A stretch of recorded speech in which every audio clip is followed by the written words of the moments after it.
Can you please raise your right hand? Yes, Do you swear to tell the truth, the whole truth, and nothing but the truth to help you God? I do. Can you introduce yourself to the jury and spell your name for the court reporter? Yes. My name is Dawn Crook.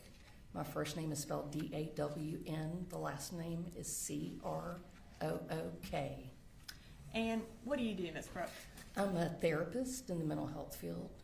And what can you tell us a little bit about your qualifications that allow you to do that? Yes, I graduated from RUC University Atlanta in 2006 with my bachelor's degree in psychology, and I also have graduated with my master's degree in 2009 in community counseling from RUC University Atlanta as well.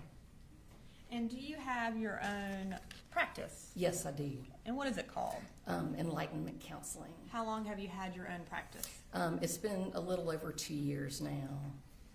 And can you tell me a little bit about who you see and what you do at your practice? Yes, I tend to work with children, families, couples, providing counseling to them for a variety of issues: depression, anxiety, anger, a little bit of everything, really.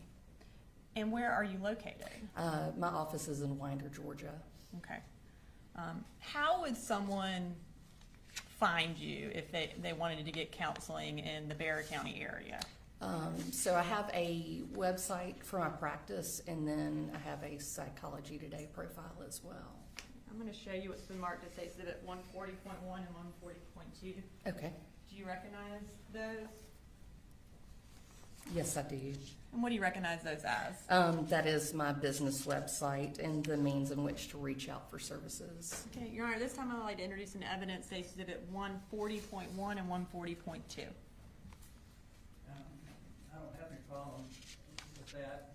I don't know that they should go back to the jury advertisement, so we can talk about that later. Thank you, Your Honor. And we're going to go ahead and pull up 140.1. And you indicated this was your website. That is correct. And you don't have to read it specifically, but just kind of tell us exactly what this purpose of this part of your website is. It's just letting people know that, my experience in the field and what kind of therapy modalities I use, certification, the population that I work with, and also my degrees as well. And does that include teenagers, your population? That is correct. Then I'll pull up 140.2. All right, and tell us what this is. That is the form to fill out in order to reach out for services through my website as well. And how are you notified if someone fills out that form? I get an email in regards to those messages, and I can either access it through my email or the Wix site that hosts my email account, or hosts my business website rather. Okay. And if someone contacts you through this form and that you get an email, how do you respond? I typically respond by acknowledging their email and letting them know I'll reach out, or sometimes people would just fill out the information and what kind of services they're looking for, and they may not necessarily provide me with a phone number, so sometimes I will respond asking them for a phone number to reach out and talk with them by phone. And before you meet with someone, do you generally want to talk with them by phone? Correct, I do. And why is that? Just to make sure that we're a good fit in what type of services they're looking for, that I have experience working with that population, to make sure that our schedules align as well, because sometimes with children, teenagers, families, they have busy lives and busy schedules, and they need evening appointments, and I may not always have those available. So. Okay. And I'm going to show you what's been marked as State's Exhibit 141.1, 141.2, and 141.3. Will you look through those and tell me if you recognize them? Did you say 141.1, 2, and 3? Yes. Yes, I do recognize these. And what do you recognize those as? Those were emails sent to my private practice regarding services for Colt. Okay. And are they, I guess, a fair and accurate copy of those emails that you provided to the state? Yes, they are. Your Honor, this time I'd like to introduce into evidence State Exhibit 141.1 through 141.3. Any objection? Yes, Your Honor, I think they are continuing testimony, so I'll object to them going out. And no objections or admissibility? No objection to questioning this witness about them. All right, they're admitted. Thank you, Your Honor. And we're gonna go ahead and pull up 141.1. All right, so I wanna kinda just, before we read what the emails are, that first message up there, is that from the initial contact submission? That is correct. Okay. And so, how do you know who it's from? I can see his father's name at the beginning of the message. Is this how it shows up? You indicated on the Wix website, is that correct? Is this how it That is shows up when you correct. are reviewing referrals? Yes. Okay. So what did the defendant write to you initially when he filled out the contact form? It says, I'm a working dad of 3. Colt is my oldest 14-year-old. We've had a very volatile, difficult past couple of years, and he needs help. Anger, anxiety, quick to be volatile. I don't know what to do. I have United Healthcare. Can you help? Thanks. And do you accept United Healthcare insurance? Yes, I do. Also at the bottom, it says message via email, and it provides an email address. Can you tell us that email address? That is my practice web, or I'm sorry, you're talking about Yes. the email address in which it was sent from, Yes. cgray@kpgc.net. And so that is how Colin Gray was able to get in touch with you through that email address. Correct. And did you then respond to the defendant after that contact? Yes, I did. And what did you say? I said, hi, Coley, thank you so much for reaching out. Would you mind sending me your number and I can give you a call to discuss services and see if I would be a good fit for Colt?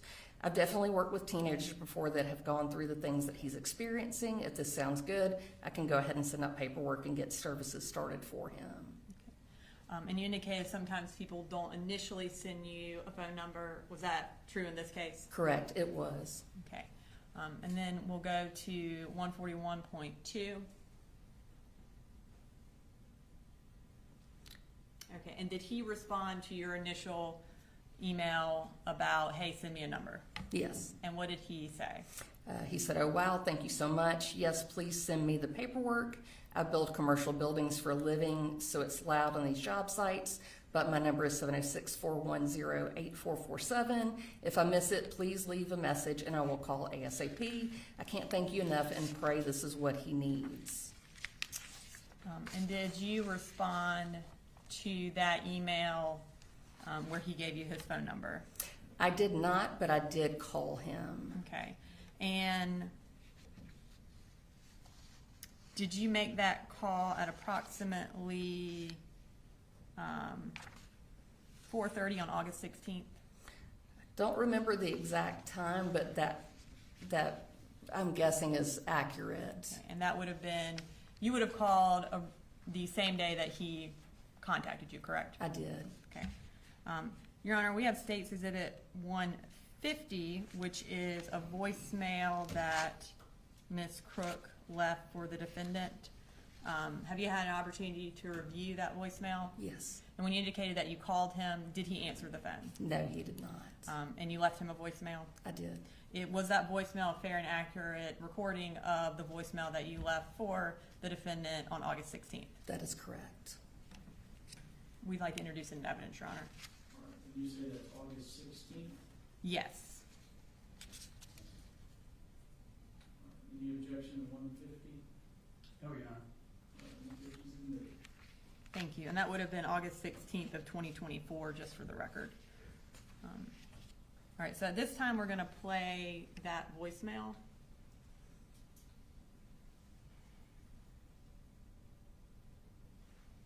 Hey, Mr. Gray, this is Dawn Crook with Enlightenment Counseling.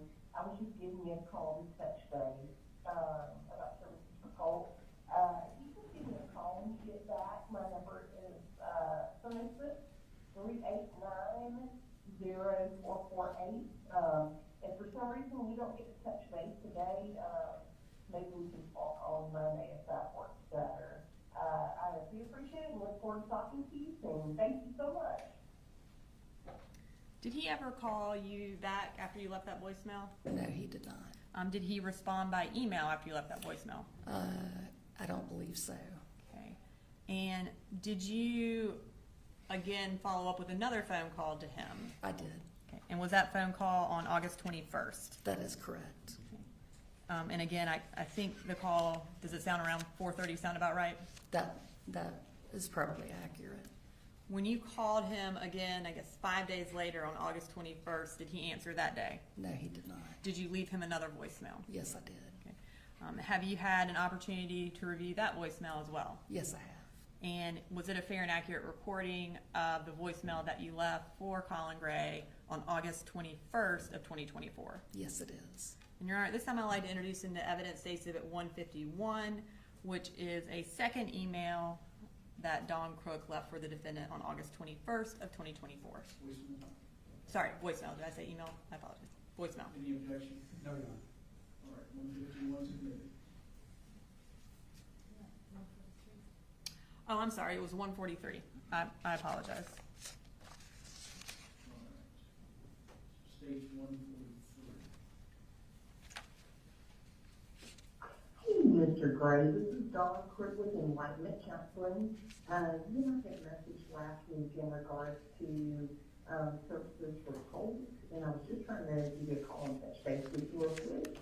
You want to call me back at 786-389-0448. I look forward to talking to you soon. Thank you. And did the defendant ever return that phone call? No, he did not.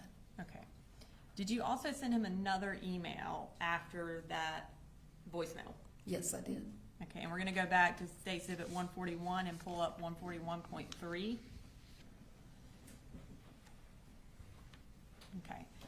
Is this the email that you sent after that voicemail? Yes, it is. And what is the date and time of that email? It's dated August 21st at 6:10 p.m. Okay. Is this generally when you follow up with people kind of after work hours? Yes, that is correct. And what did you send to the defendant on August 21st? The email said, "Hi, Mr. Gray. I hope you're doing well. I wanted to follow up and let you know that I tried to call you to touch base on Friday and left a message for you today as well. If you would please call me back when you have a moment to discuss details and get services started for Colt."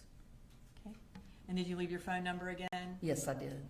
Did he ever respond to that email with an email or a phone call? No, he did not. Did he ever come by your office? No, he did not. At any point, did you ever see Colt for any sort of counseling services? No, I did not.